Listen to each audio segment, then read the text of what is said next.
सावेर उपचुनाव को लेकर जहां बीजेपी अपनी पूरी ताकत झोंक रही है, वहीं कांग्रेस भी कोई कोर कसर नहीं छोड़ रही। जोर आजमाइश के दौर के बीच प्रदेश के पूर्व मंत्री रहे जयवर्धन सिंह भी प्रेमचंद गुड्डू के समर्थन में सभा करने पहुंचे। इससे पहले मीडिया से चर्चा करते हुए जयवर्धन ने बीजेपी पर जमकर निशाना साधा। उन्होंने कहा, कांग्रेस को कभी उम्मीद नहीं थी कि ज्योतिरादित्य सिंधिया पार्टी छोड़कर चले जाएंगे।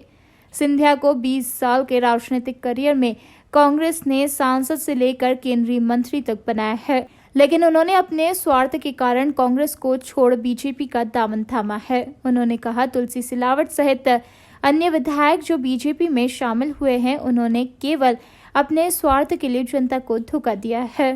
देखिए, किसी को कभी उम्मीद नहीं थी कि सिंधिया जी बिना किसी को बताए पार्टी छोड़ के चले जाएंगे। कांग्रेस पार्टी ने उनको बहुत कुछ दिया, 20 साल सांसद रहे, 5 साल केंद्रीय मंत्री रहे, लेकिन जिस दिन सिंधिया और उनके जो विधायक और मंत्रियों ने पद से इस्तीफा दिया, पार्टी से इस्तीफा दिया, हमने उस दिन ही तय कर लिया था कि आने वाले समय में चाहे वो सावेर हो, चाहे वो जो पूरा क्षेत्र ग्वालियर चंबल का हो, वहाँ पे पूरी ताकत के साथ हम काम करके जिन लोगों ने गद्दारी की है पार्टी के साथ तो की है, लेकिन जिस जनता ने इन लोगों को वोट दिया था, सबसे बड़ा धोखा जनता के साथ हुआ है। हर विधायक चुनाव जीतता है जनता के आशीर्वाद से, 5 साल का कार्यकाल रहता है, और अगर कोई भी विधायक या मंत्री जनता के वोट को बेचकर बीच कार्यकाल में दूसरी पार्टी में शामिल हो जाए जिसके खिलाफ जनता ने वोट किया था, तो इससे बड़ा अपमान जनता का नहीं हो सकता है।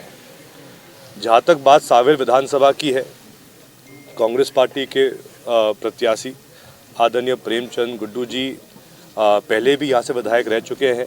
आज भी जनता यहाँ पर उनके कार्यकाल को याद करती है, चाहे डैम के निर्माण हो, चाहे सड़क के निर्माण हो, ऐसे अन्य विकास कार्य उस समय किए गए थे। और सावेर का हर एक मतदाता ये बात भी हर जगह कह रहा है कि जिनको उन्होंने 2 साल पहले वोट किया था, क्या कारण है कि 15 महीने बाद इन लोगों ने इस्तीफा दिया, गलती क्या थी कमलनाथ जी की। इस दौरान जयवर्धन सिंह ने कांग्रेस की कमलनाथ सरकार द्वारा 15 महीने में किए गए कामों को बताया। उन्होंने कहा, कमलनाथ सरकार के समय भूमि माफिया से लेकर मिलावटखोरों के खिलाफ सख्त कार्रवाई की गई। यही नहीं, इंदौर में मेट्रो प्रोजेक्ट को लेकर भी कमलनाथ सरकार ने अहम भूमिका निभाई थी। साथ ही जयवर्धन सिंह ने किसान कर्ज माफी को लेकर एक बार फिर से मंत्री कमल पटेल द्वारा विधानसभा में दिया गया बयान याद दिलाया। हम सभी सीटों पर इस उम्मीद के साथ लड़ रहे हैं कि जनता का पूरा आशीर्वाद कांग्रेस के उम्मीदवार को मिलेगा।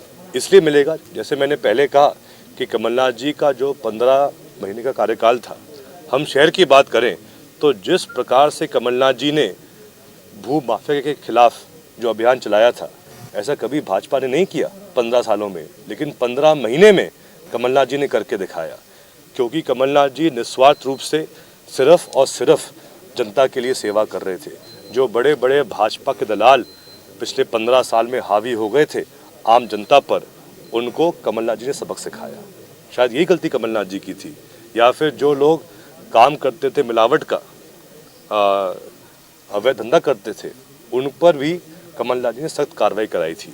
तो इस प्रकार का जो विकास कार्य कमलनाथ जी ने किया था, इस प्रकार के अभियान जो कमलनाथ जी ने चलाए थे, मैं मानता हूँ उनके प्रति अभी पूरे प्रदेश में बहुत सहानुभूति है।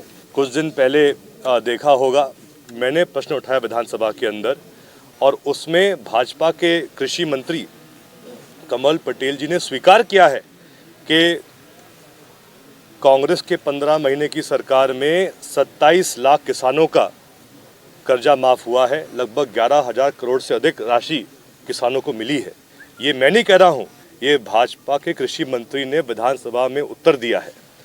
इस दौरान जयवर्धन सिंह ने सावेर से कांग्रेस के प्रत्याशी प्रेमचंद गुड्डू के लिए जनसंपर्क और सभा भी की, जिसमें उन्होंने कांग्रेस के पक्ष में मतदान करने की अपील भी की। Bureau report, NN news, Indore.